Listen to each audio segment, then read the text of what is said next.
What it do, people?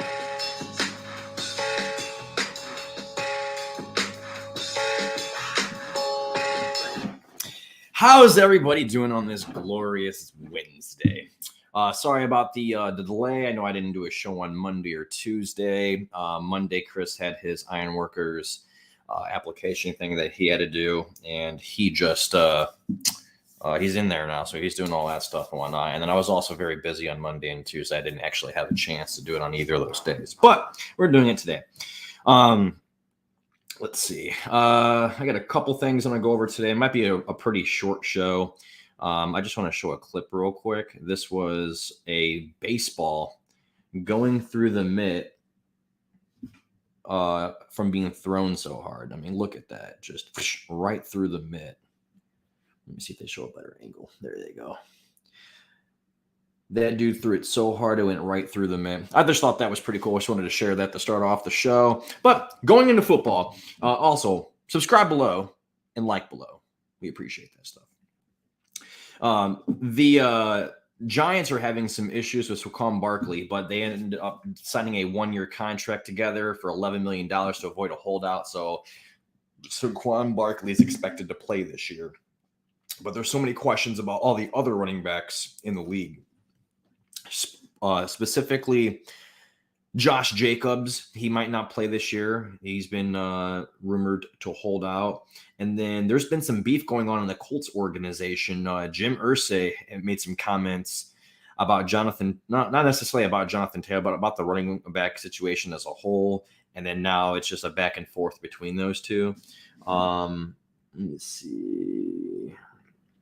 I think it's Chris Ballard. So I think it's this one. So Jim Irsay came out and said, the NFL running back situation, we have negotiated a CBA that took years of effort and hard work and compromise in good faith by both sides. To say now that a specific player category wants another negotiation after the fact is inappropriate. Some agents are selling out of bad faith. Now, I'll explain on that in a second. There is more. So there was, I think it was Jonathan Taylor's agent that came out and pretty much said that bad faith. Let me see. One of his agents came out and pretty much just said something about acting in bad faith is not paying your top player or something like that. So then Irsay came out with this statement.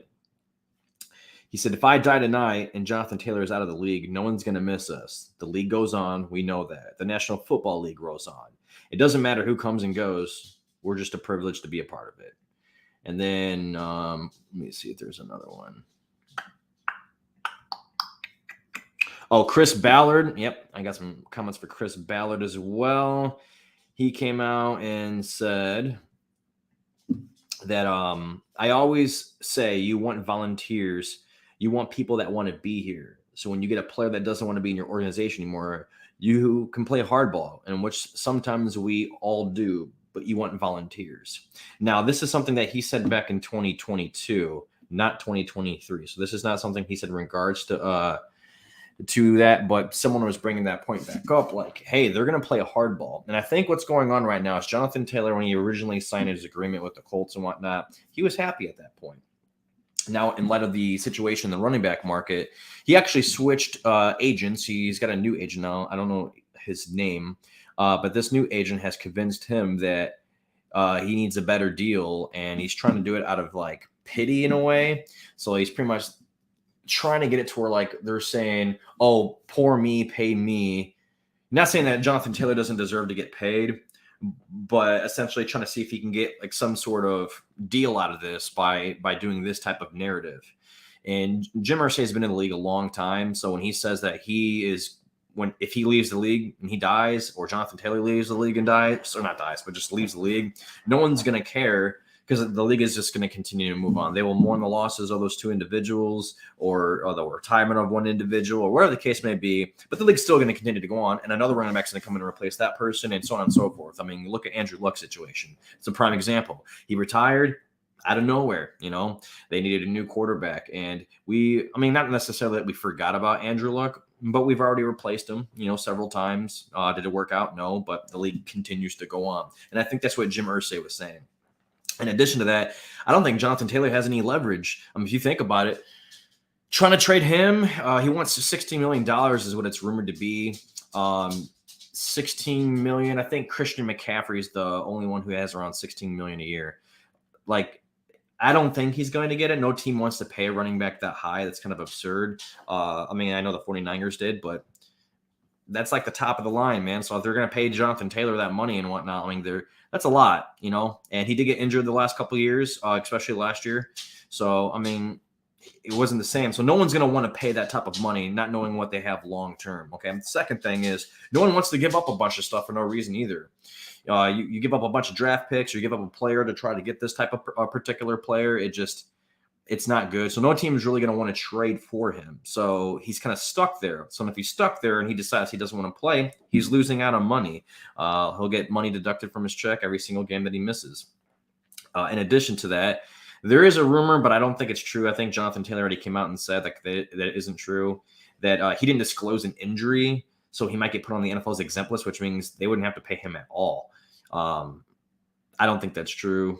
We'll find out, I guess, eventually if he does get put on that. But yeah, he's got no leverage right now. I mean, it's either play and you might have a chance of getting a bigger paycheck in the future, or don't play and hold out. And then, yeah. And also I think if you're put on the NFL's exempt list, it extends your stay with the Colts. So not only would they not have to pay him, but they can have him another year if they want to. So if they're like, you know what, you don't want to play this year, let's try next year. Next year he comes around and doesn't want to do it again, they can just do it again. And, you know, like, that's like the loophole. You don't essentially have to pay a player, and you can keep them for another year. Their contract gets extended essentially, because it hasn't been completed.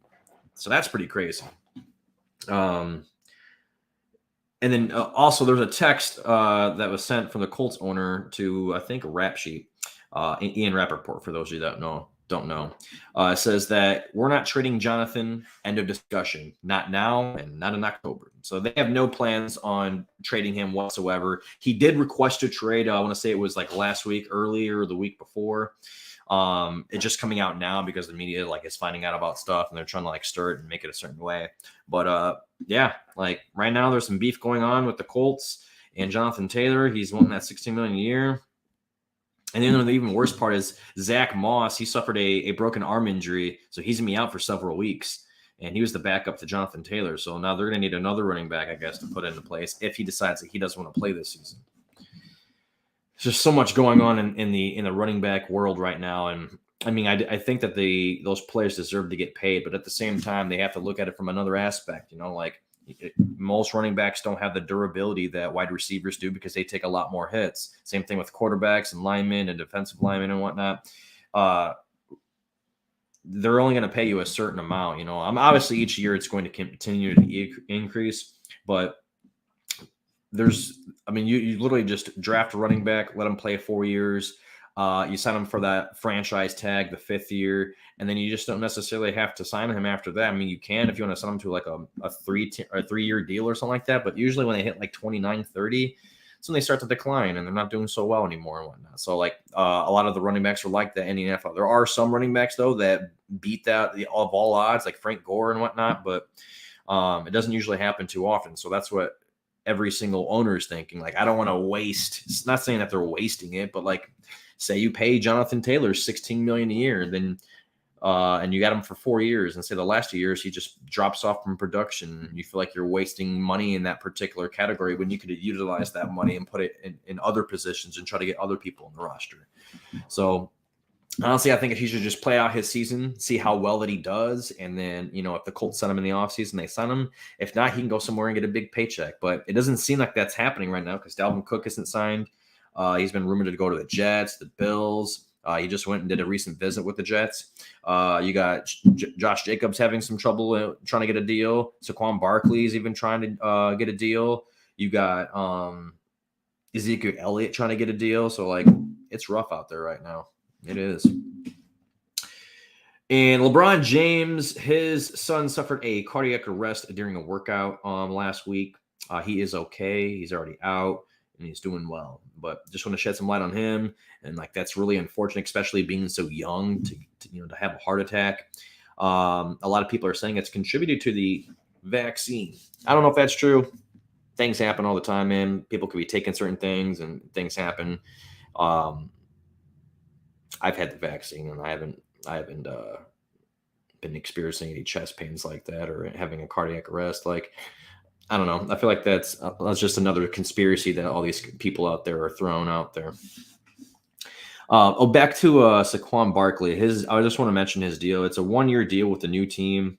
The franchise tag figure was $10.09 million. That's his base. But he's also getting a $2 million signing bonus with $910,000 in incentives. And last year he had 1,350 rushing yards, 65 touchdowns. I'm sorry, 11 touchdowns, 65 receptions. That'd be crazy if he had 65 touchdowns. What a fantasy year that would be. But yeah, I just wanted to shed some light on his deal.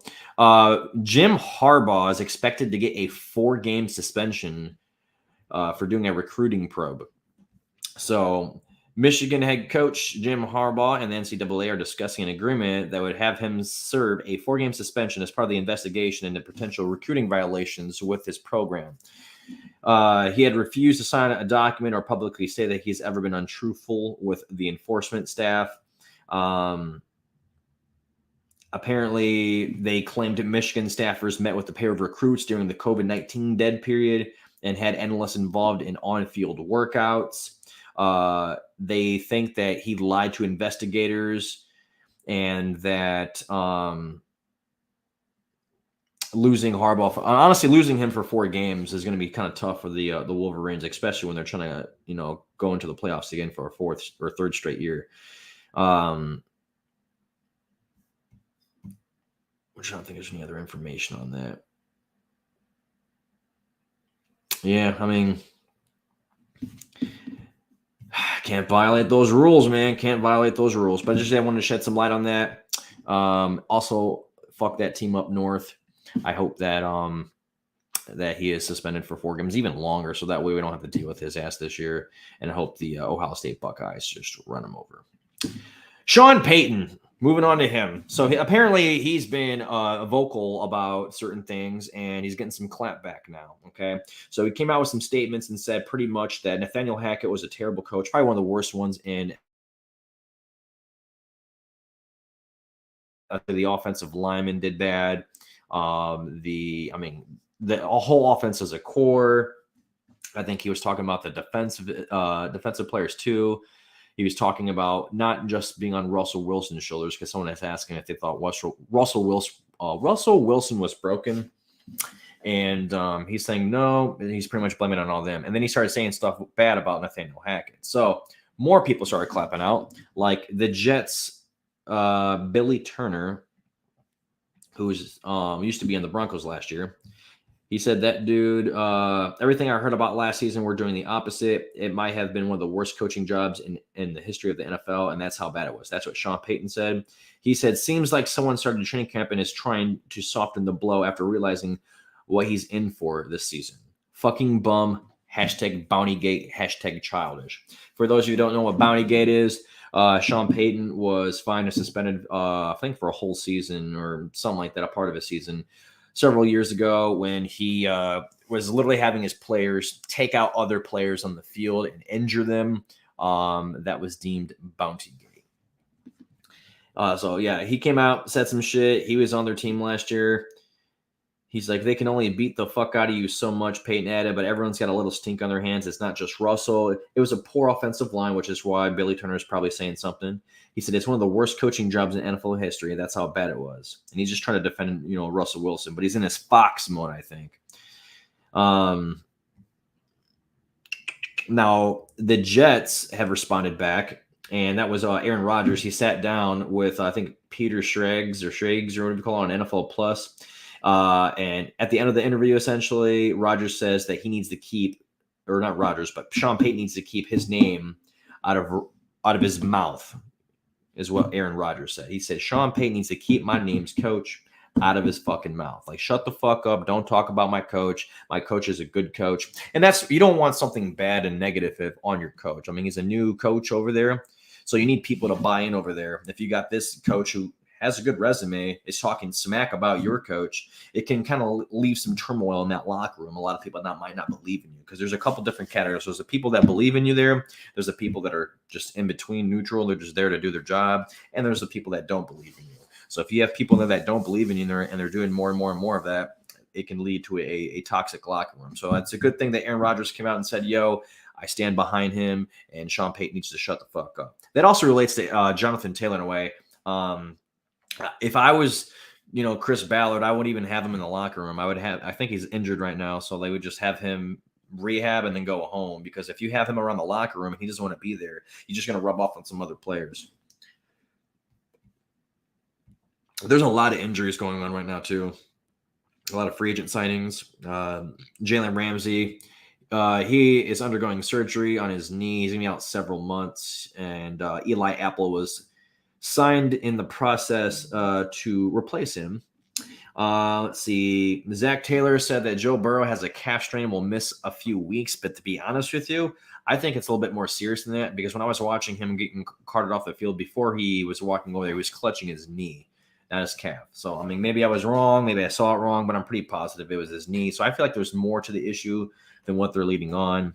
I hope he just doesn't injure himself even more. Let's see. Sony Michel is going to retire after 5 seasons. He's a 2-time Super Bowl champ. He's had an excellent career. I don't think he's Hall of Fame worthy, but he's had a hell of a career. Wide receiver Tim Patrick for the Broncos has torn his Achilles. He's going to be out for the season. And I think there's a couple other injuries. I'm not going to go over all those ones. I just thought these ones were the most significant, that I've read. If there are some other injuries, I'll add them to the next show. Last couple things I do want to talk about is Ray Lewis III. That's Ray Lewis's son. The cause of death was reportedly a mix of lethal drugs. He had fentanyl, cocaine, and meth all in one. And that was found in the toxicology report, apparently. And this is per the New York Daily News. So this is all allegedly. Don't know if this is all true. This is just what's being reported. But it's really sad. I feel like fentanyl is going around everywhere, and it's killing a lot of people, and it needs to go. It needs to go. And then lastly, the NBA, they sent out a memo Friday to all 30 teams talking about Damian Lillard's trade request and the stance that he wants to only play in Miami. They can't do that, and they're letting him know that there will be repercussions. There are going to be some consequences if that is the case. He should want to go anywhere and play anywhere, because that's where that team is trading for him. They're trying to better their organization. So they're saying, hey, you might not go to Miami, and if you're making it seem like you're only going to go to Miami, we're gonna put some fines on you. We're probably going to suspend you, whatever the case may be, whatever it takes to get you to realize that you're not doing that. So, but yeah, that's all I got for the day, guys. I do appreciate you guys listening. Told you it was going to be an extremely short show. That's all I had. We got fantasy coming up here soon. I'll probably start talking more about that. I try to always do a show, but I don't know. It's a lot of time that you have to contribute to it. And I already spent a lot of time doing fantasy anyways. I guess maybe you guys can see one of my drafts and how I draft, and what platform I use to draft. I don't always take everything's advice into hand, but I do pick some good players and want to do it that way. Trying to think what else. Yeah, I think I'll do a live draft, probably like on the 19th of August. Some ideas for some of you guys that are trying to think of ideas to do like like who's going to be picking first. I do NASCAR. You just select some drivers in NASCAR. It's usually like the 10th to the 20th place, after they're qualifying and someone's got pole position, all that. You just take those 10 names or however many people you have in your league, throw them in a hat, and you'll just take them out. I'm like, all right, this is going to be this guy's. This is your driver. This is your driver. This is your driver. And then once you have everyone's got their driver, they race on Sunday. And when they race on Sunday, whatever position they place, based on those 12 people, so if not saying if one person gets first place, you're getting first place, you will, but if one person's getting fourth place, but another guy got third place, the guy who got third place is the one that's going to be the next in line. So it's just, they go in order by the drivers of where they place, and that's the position that you'll be picking in. So that's how I do it. There's some other ones. You can do some randomizers. Yahoo switches it up and does it randomly sometimes. I like to give my guys ahead of time, let them know, so that way they can do some mock drafts if they want to. But I will talk about players from time to time that I have on my watch list who I haven't added to my team. That'll be a thing. I don't necessarily, I'm going to tell you guys about waiver wire pickups because I feel like I try to do that, and there's already too many experts out there that do that. So I think I'm just going to talk about my watch list and essentially my journey and my teams. I usually do about 8 leagues every year. I know that this year I'm doing 1, PD's, Nick's, mine. I'm doing about 5 or 6 leagues for sure this year. So for sure, we'll see if there's any more that I'm gonna do. But if you guys got any questions about fantasy and you guys want to reach out to me, put them in the comments and I'll talk about them on the next show. If you guys got anything else you guys want to talk about, just let me know. But I appreciate you guys listening. You guys have a great day.